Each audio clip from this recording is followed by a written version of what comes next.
बस यार बहुत हो गया यार, बहुत हो गया। जब से यार मैंने E20 पे डिटेल्ड वीडियो बनाई है, कुछ ना कुछ कमेंट, कोई ईमेल, पर्सनल मैसेज मेरे पास आए जा रहे हैं, आए जा रहे हैं। एक लॉबी यार चाह रही है कि मैं सरकार के खिलाफ बात करूं, दूसरी लॉबी चाह रही है कि मैं E20 की सिर्फ तारीफ ही तारीफ करूं। भाई साहब मुझे माफ करो, मैं किसी लॉबी का हिस्सा नहीं हूं, ना मैं सरकार बनाने आया हूं, ना मैं सरकार गिराने आया हूं। मेरा यार छोटा सा काम है, सिंपल सा काम है यार, कि जो आम आदमी है यार, जिसने इतने पैसे जोड़ के, पाई पाई जोड़ के अपनी सपनों की गाड़ी खरीदी है, वो 15 साल पूरे, जितनी गाड़ी की लाइफ है, उसको अच्छे से वेल मेंटेन्ड करके चला पाए। इसके अलावा मेरा कोई काम नहीं है। मुझे किसी लॉबी का हिस्सा मत बनाओ। और ऐसा आप करके क्या साबित कर रहे हो यार? ऐसा करके ना आप सिर्फ आम आदमी को, कॉमन आदमी को आपने परेशान कर दिया। उसको समझ ही नहीं आ रहा भाई करना क्या है। E20 को कुछ लोग हवा समझ के बैठे हैं, कुछ लोगों को समझ ही नहीं आ रहा कि भैया अच्छा है बुरा है। ये आपने ना कॉमन मैन वर्सेस E20 की जंग बिना बात के जारी कर दी है। मैं सच बता रहा हूं यार, जितनी भी ये लॉबी वाले लोग हैं, नाम नहीं लूंगा, बड़े बड़े यूट्यूबर, इन्फ्लुएंसर्स बैठे हो यार, आधे से ज्यादा ना आप लोगों को पता भी नहीं होगा गाड़ी में कंबस्शन कैसे काम करती है, किस तरह से फ्यूल बर्न होता है। यार छोड़ो, ये सब बातें नहीं करने आया यार। पॉलिटिक्स की मुझे कोई बात नहीं करनी। आज सिर्फ हम प्रैक्टिकल बात करेंगे, सिर्फ प्रैक्टिकल बात होगी। बयानबाजी से, कमेंट बाजी से भैया आपकी गाड़ी नहीं चलने वाली है। आपकी गाड़ी जो चलेगी वो चलेगी एक अच्छी मेंटेनेंस से। आप लोगों से ना मेरी दरखास्त रहेगी कि ना मेरी उस वीडियो को लगभग 6-8 महीने पहले मैंने यूट्यूब पर डाली थी, उसको जरूर देखना। E20 के बारे में मैंने डिटेल्ड बताया है, क्या प्रोज है, क्या कौन सा, और किस तरह से गाड़ी का रख रखाव करना है। सच बता रहा हूं, इतनी डिटेल्ड में किसी ने YouTube में अभी तक नहीं बताया है। मतलब मैं भले ही अपने मुंह मियां मिट्टू बन रहा हूं, लेकिन आज भी ना जब मैं अपनी वो वीडियो देखता हूं, मुझे लगता है बहुत सेंसिबल टॉक हुई है उसमें। अब क्या हो रहा है YouTube पे, सिर्फ आप देखोगे एक प्रॉपर प्रोपेगेंडा चल रहा है, या तो सरकार के खिलाफ या सरकार के पक्ष में। पूरी पॉलिटिकल बातें हो रही हैं। भैया क्यों करना है? घुन की तरह आप सिर्फ आम आदमी को फंसा रहे हो। ये काम हमें नहीं करना है। तो आप मेरी वो वीडियो जरूर देखना और मुझे कमेंट करके जरूर बताना कि does it really make sense और नॉट। मैं काम करूंगा, उस वीडियो को लिंक ना समवेयर इधर इधर और वीडियो के डिस्क्रिप्शन में भी डाल दूंगा, उसको चेक करना। अब आते हैं आज के मुद्दे पे, पॉलिटिक्स को रखते हैं साइड पे, बात करते हैं प्रैक्टिकलिटी की। देखो E20 अब सच्चाई बन चुका है। भले ही फोर्सफुल आया है हमारे पास, मैं उसमें नहीं जा रहा हूं। There could be a better way, सरकार अच्छे तरीके से कर सकती थी, उसमें नहीं जाते हैं। अब सच्चाई क्या है, ग्राउंड रियलिटी ये है कि E20 इस टाइम पे हर पेट्रोल पंप पे E20 मिल रहा है। तो अब क्या हाथ जोड़ के या हाथ धर के हम बैठ जाएं? नहीं भैया, हमें अपनी गाड़ी को मेंटेन करना है। E20 भले ही है या भले ही ना होता, आपकी गाड़ी को वैसे भी आपको वेल मेंटेन्ड रखना होता है। अभी तक आप इग्नोर कर रहे थे, ठीक है, इतना इंपैक्ट नहीं पड़ रहा था, बट अब E20 आ गया तो आपको गाड़ी की अच्छी मेंटेनेंस करनी है। एक तरह से ये अच्छी बात है यार, आपकी गाड़ी जितना वेल मेंटेन रहेगी उतना लंबा चलेगी, उतनी अच्छी माइलेज देगी, उतना पिकअप, उतना थ्रॉटल रिस्पॉन्स उतना बढ़िया देगी। तो आज की वीडियो में ना मैं आपको एक ऐसा रामबाण, मैं बोलूंगा रामबाण पॉइंट बताने जा रहा हूं, जो कि आपकी गाड़ी के मेंटेनेंस को एक नेक्स्ट लेवल ले जाएगा। इनफैक्ट मेरे हिसाब से बहुत ही सबसे ज्यादा इंपॉर्टेंट पॉइंट बन जाता है। और मैं बात कर रहा हूं गाड़ी के दिल की। गाड़ी का हार्ट क्या है? गाड़ी का हार्ट होता है कंबस्शन प्रोसेस, और उस कंबस्शन प्रोसेस का जो कोर कंपोनेंट है वो है आपका स्पार्क प्लग। ये है आपके गाड़ी के इंजन का दिल। अब E20 के आने से ना इस दिल को अपग्रेड करने की जरूरत है मेरे हिसाब से। अभी तक हम स्टैंडर्ड स्पार्क प्लग यूज करते हैं जो कॉपर बेस्ड होते हैं। जैसे इस टाइम पे मेरे हाथ में है, मेरी गाड़ी से ही निकला हुआ है लास्ट सर्विस से, ये कॉपर बेस्ड स्पार्क प्लग है। 99% गाड़ियों में हम इसी तरह के स्पार्क प्लग यूज करते हैं। बट अब E20 के आने से मेरे हिसाब से हमें इसको अपग्रेड कर देना चाहिए इरिडियम के स्पार्क प्लग से। अब इरिडियम स्पार्क प्लग ऐसा नहीं है कि E20 के आने से ही मार्केट में आए हैं, भैया सदियों से हैं, कॉस्टली होते हैं, हम यूज नहीं करते थे, हमें वेस्ट ऑफ मनी लगती थी। बट मेरे हिसाब से अब ये एक नेसेसिटी जो है, नेसेसिटी बन जानी चाहिए। हमें एक थोड़ा सा एक्स्ट्रा खर्चा करके, बट वो एक्स्ट्रा खर्चा भी रिकवर हो जाता है, अभी मैं बताऊंगा। हमें जो है ना इरिडियम स्पार्क प्लग यूज करने चाहिए। ये जो स्टैंडर्ड स्पार्क प्लग है कॉपर का होता है, ये जो टिप जो है कॉपर की, उसके ऊपर निकल अलॉय की कोटिंग करी गई होती है। इसका लाइफ स्पैन जो है ना लगभग होता है 20,000 से 30,000 किलोमीटर।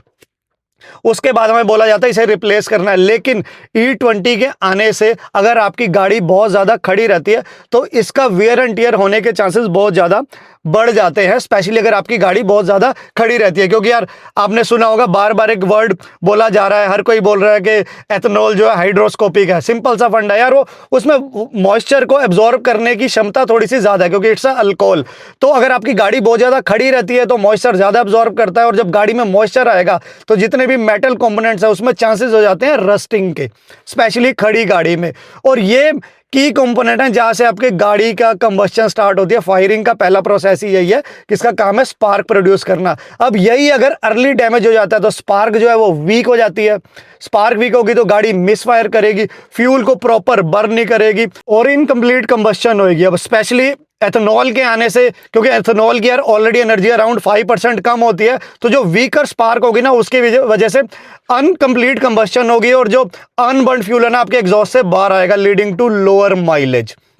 तो इसीलिए बहुत इंपॉर्टेंट हो जाता है कि जो आपका स्पार्क प्लग है वो हेल्दी हो और एक स्ट्रॉन्ग स्पार्क प्रोड्यूस करे, ताकि आपकी कंबस्शन जो है स्ट्रॉन्ग हो और जो फ्यूल वेस्टेज है, अनबर्न्ड फ्यूल या तो बिल्कुल ना हो या मिनिमम हो। बेसिकली जो E20 के आने से जो अराउंड 4 to 8% माइलेज ड्रॉप देखा जा रहा है उसको मिनिमाइज करा जा सके, उसको कंपनसेट करा जा सके। और उसको कंपनसेट करने के लिए मुझे लगता है हमें क्या यूज करना है, हमें करना है इरिडियम के स्पार्क प्लग। अब वीडियो में ना आगे बढ़ने से पहले मैं आपको बता देता हूं कि बेसिक डिफरेंस क्या है हमारे इरिडियम स्पार्क प्लग में और normal copper based spark plug में।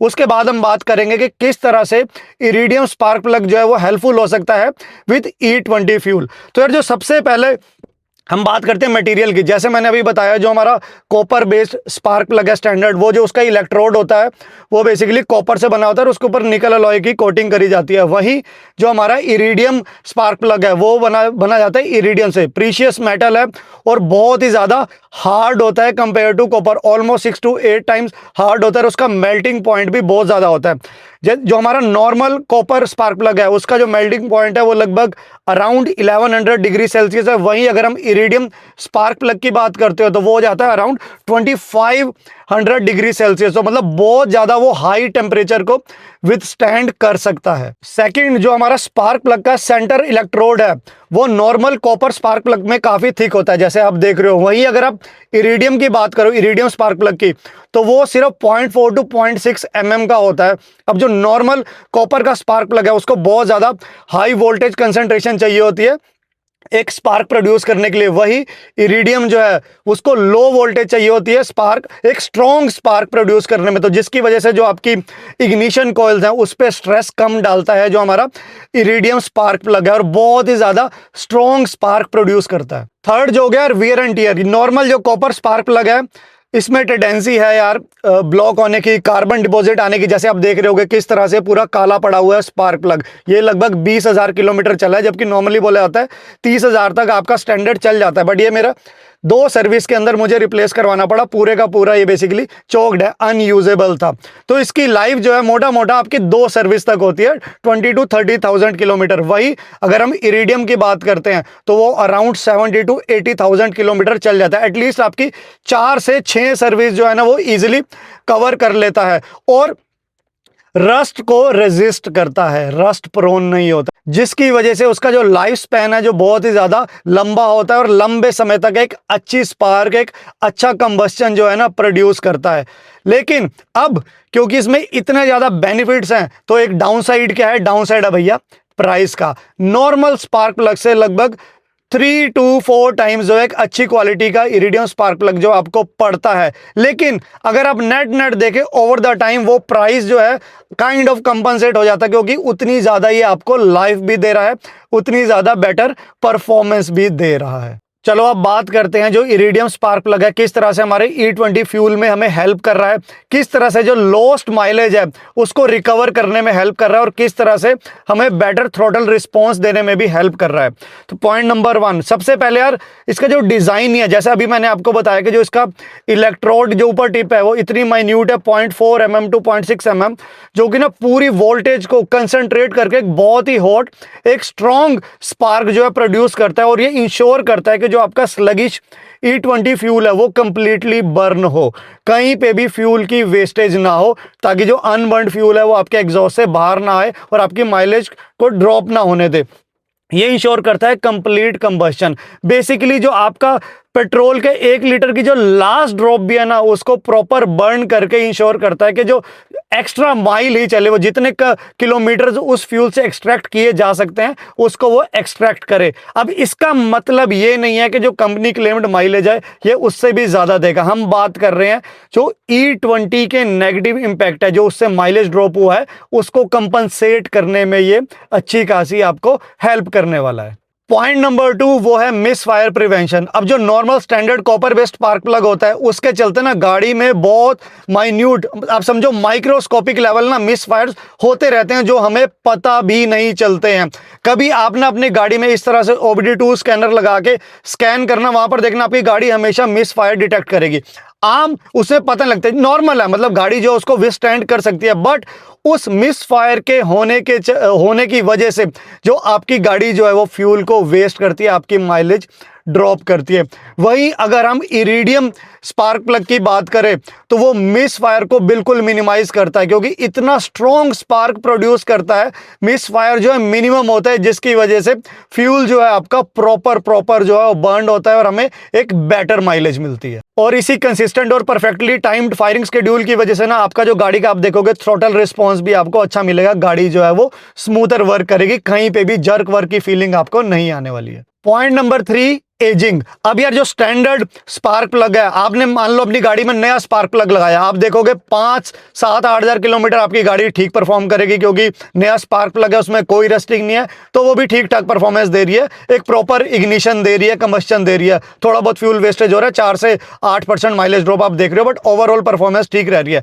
बट जैसे जैसे गाड़ी आपकी चलती रहेगी, अराउंड 10,000 किलोमीटर बाद, 15,000 किलोमीटर बाद आपका जो स्टैंडर्ड कॉपर प्लग है, स्पार्क प्लग है, उसमें रस्टिंग आ जाएगी, उसके आने की वजह से वो मिस फायर स्टार्ट करेगा, एक वीक स्पार्क प्रोड्यूस करेगा, जिसकी वजह से आपकी माइलेज जो है वो फर्दर ड्रॉप होने के चांसेस बन जाते हैं, क्योंकि यार उसकी परफॉर्मेंस जो है डिग्रेड हो गई है। वही इरिडियम की लॉन्ग लाइफ होती है, जिस तरह से वो डे 1 पे परफॉर्म कर रहा है, सेम परफॉर्मेंस आपको 50,000 किलोमीटर चलाने के बाद भी मिलने वाली है। तो नेट जो है ना आपकी जो फ्यूल की जो वेस्टेज है वो ऑलरेडी मिनिमाइज रहेगी, एक बेटर माइलेज मिलेगी, एक बेटर थ्रॉटल रिस्पॉन्स मिलेगा। अब गाइज ये सब बातें मैं हवा में नहीं कर रहा हूं, ये सारी चीजें ना मैं आपको अपनी गाड़ी में लाइव करके दिखाने वाला हूं और उसके बाद आपको परफॉर्मेंस भी बताने वाला हूं।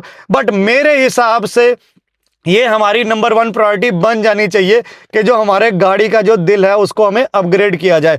अब यार दिल को आपने अपग्रेड कर दिया, एक हेल्दी बना दिया, इट डजंट मीन कि गाड़ी में प्रॉब्लम नहीं आएगी। देखो अगर आपकी गाड़ी ऑलरेडी एक अच्छी कंडीशन में है तो आप हो सकता है आप इसको अपग्रेड करें और आप कहेंगे मेरे को तो इतना परफॉर्मेंस डिफरेंस फील ही नहीं हुआ, बट आपको इमीडिएट नहीं देखना, आपको लॉन्ग रनिंग भी देखनी है। हमें इंश्योर करना है कि जो हमारी गाड़ी की जो पूरी लाइफ है उस पूरी लाइफ साइकिल में वो अच्छा चले, और इरिडियम स्पार्क प्लग होने से आपकी लॉन्ग लाइफ जो है वो अच्छी रहेगी, मेंटेनेंस गाड़ी की अच्छी रहेगी। अब यार नॉर्मल बॉडी का भी एग्जांपल ले लो, दिल हमने हेल्दी कर लिया, इट डजंट मीन कि हमें और कोई बीमारी नहीं लग सकती, हमारा लीवर फेल नहीं हो सकता, हमारा लंग फेल नहीं हो सकता, बट हेल्दी हार्ट रखने से हम इंश्योर करते हैं कि हमारे बाकी ऑर्गन्स जो है ना वो भी हेल्दी ही वर्क करते हैं। Heart healthy means body healthy, उसी तरह से गाड़ी में अगर हम उसका हार्ट हेल्दी रखेंगे ना तो ओवरऑल गाड़ी जो है वो अच्छी मेंटेन रहेगी, ओवरऑल वो हेल्दी परफॉर्मेंस देगी। बाकी मैं दोबारा बोलूंगा, मेरी आपको एडवाइस यही रहेगी यार, समझदारी से काम लो, अपनी सूझबूझ से काम लो।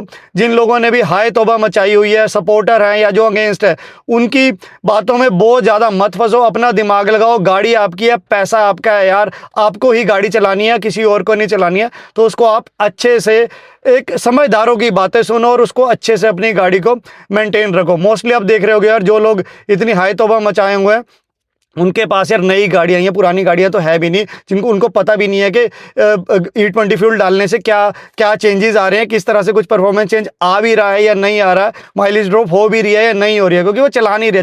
चला तो वो आजकल की E20 कंप्लाइंट गाड़ियाँ रही है, लेकिन बातें कर रहे हैं दूसरी। बट एनीवेज आप अपनी सूझबूझ से काम लो, और जितने भी यार E20 के सपोर्टर और ओपोजिशन वाली लोबिया भैया, आपसे हाथ जोड़ के गुजारिश है कि भैया मुझसे दूर रहो, मैं आपका कुछ भी हेल्प नहीं कर सकता हूँ, मैं वही करूँगा जो मेरी सूझबूझ से मुझे समझ आएगा और जो मेरे अपने दिमाग से मुझे समझ आएगा। और इस सीरीज को E20 सीरीज को मैं यहाँ खत्म नहीं कर रहा हूँ, अगली वीडियो भी मैं E20 स्पेसिफिक लाने वाला हूँ, बहुत ही बढ़िया इंफॉर्मेशन उसमें भी लेके आने वाला हूँ जो आपकी गाड़ी को फर्दर मेंटेन करने में, E20 में एक अच्छा मेंटेन करने में, रस्टिंग से बचाने में, बेटर परफॉर्मेंस देने में जो हेल्प करेगी। So keep watching. तो चलो guys, see you in the next video. Bye bye, see you, love you.